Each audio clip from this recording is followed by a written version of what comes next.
ये ध्यान सूत्र है, meditation gives the quality of innocence to you, to all your senses and to all your life. अर्थात ध्यान तुम्हारे जीवन में निर्दोषता को लेकर आता है और तुम्हारी सारी इंद्रियों को और पूरे जीवन को इस निर्दोषता के गुण से भर देता है।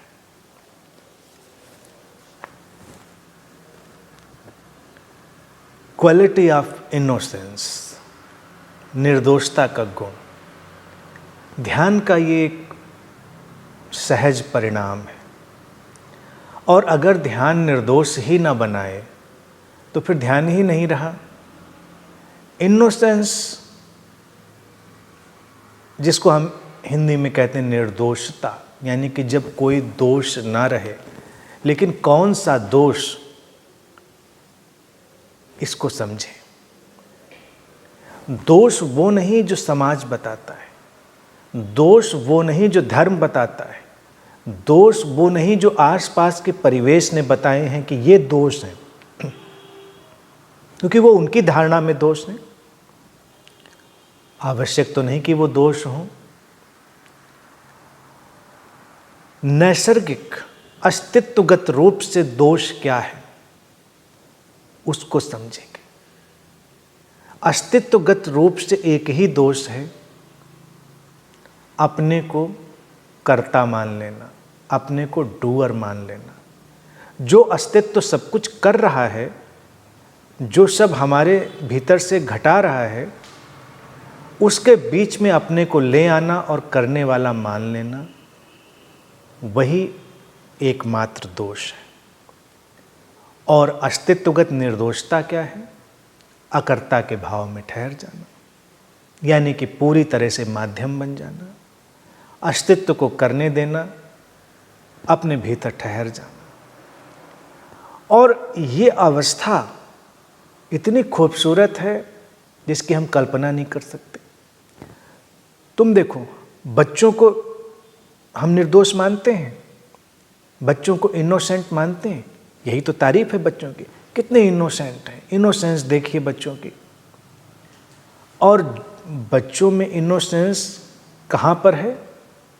क्योंकि बच्चे अभी स्रोत से जुड़े हैं, अचेतन ही सही जुड़े हैं। उनके माध्यम से सब हो रहा, उनको करने का भान नहीं, एहसास भी नहीं उनको कि वो कर रहे हैं। बच्चों को कुछ नहीं पता कि वो इतनी सक्रियता, इतनी सृजनात्मकता कहाँ से ला रहे हैं। वो करने वाले हैं, यही सब उनके माध्यम से हो रहा है। उनके माध्यम से हो रहा है, उसको वो होने दे रहे हैं। वो जैसे हैं वैसे हैं, इसलिए वो निर्दोष हैं, इनोसेंट। दूसरा इनोसेंस का उदाहरण तुम देखोगे कि जब व्यक्ति सोया हो, दुष्ट से दुष्ट व्यक्ति अगर सोया हो तो उसके चेहरे पर तुम्हें इनोसेंस की झलक मिल जाएगी, निर्दोषता की झलक मिल जाएगी। क्योंकि जब व्यक्ति सो रहा होता है, नींद में होता है, तो उसका ये कर्तापन, उसका ये डूअर खत्म हो चुका होता है। नींद ने उसको इस तरह से गहरे विश्राम में खींचा हुआ है जहाँ पर करने वाला तिरोहित हो गया है। और जब भी ये डूअर, ये करने वाला हटता है, व्यक्ति निर्दोष होता है। तो इसीलिए नींद में, गहरी नींद में गए हुए व्यक्ति का चेहरा भी बड़ा निर्दोष होता है। तो सूत्र कहता है कि ये निर्दोषता जब आती है तो फिर ये सारी इंद्रियों में और पूरे जीवन में व्याप्त होती है। सारी इंद्रियों में किस तरह? क्योंकि इंद्रियां सहजता का द्वार हैं और अपने विकास क्रम में और धार्मिक जो प्रक्षेपण है, रिलीजियस प्रोजेक्शन रहा है मन के ऊपर, उसने व्यक्ति की इंद्रियों को ही कंटेमिनेट कर दिया है, इंद्रियों को डिस्टॉर्ट कर दिया है, विकृत कर दिया है, सहज नहीं रह गई वो। अब वो इंद्रियां भी ऐसी हो गई हैं कि व्यक्ति को लगता है कि मैं कुछ उनके माध्यम से भी कर रहा हूँ।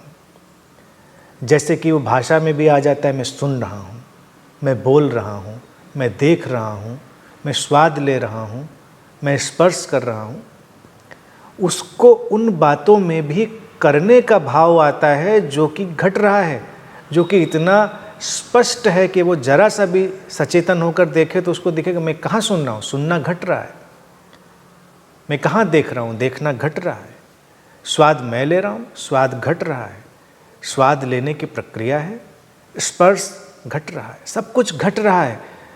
इंद्रियों में भी कर्तापन जो बेवजह आ गया है उसका हट जाना, इंद्रियों का निर्दोष हो जाना है।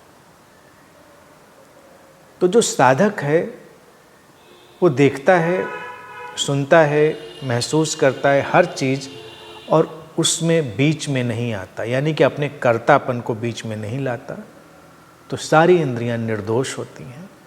और जब इंद्रियां निर्दोष होती हैं तो अपनी संभावना पर बहुत ही स्पष्ट ढंग से और परिपूर्ण ढंग से विकसित होती हैं और जीवन अनंत संभावनाओं की तरफ बढ़ता है, एंडलेस पॉसिबिलिटीज़ की तरफ, क्योंकि इंद्रियां इस शरीर मन में उन संभावनाओं की तरफ जाने के द्वार हैं और उन द्वारों को ही अगर हमने निर्दोष नहीं बनाया है तो फिर वो यात्रा रुक जाती है। और एक बार वो इंद्रियों के द्वार निर्दोष हो जाते हैं, यात्रा सुगम हो जाती है। और फिर इतना जब हुआ तब तो पूरा जीवन ही उस इनोसेंस से, उस निर्दोषता से ओतप्रोत हो जाता है। व्यक्ति पूरे जीवन में उस अकर्ता भाव से ही जीता है। ध्यानी अपनी खिलावट में इसी दशा में पहुंचता है जब वो पूरी तरह अकर्ता भाव में जीता है, उसके माध्यम से सब होता है, इसे वो स्पष्टता से जानता है। और यही एकमात्र इनोसेंस है, निर्दोषता है।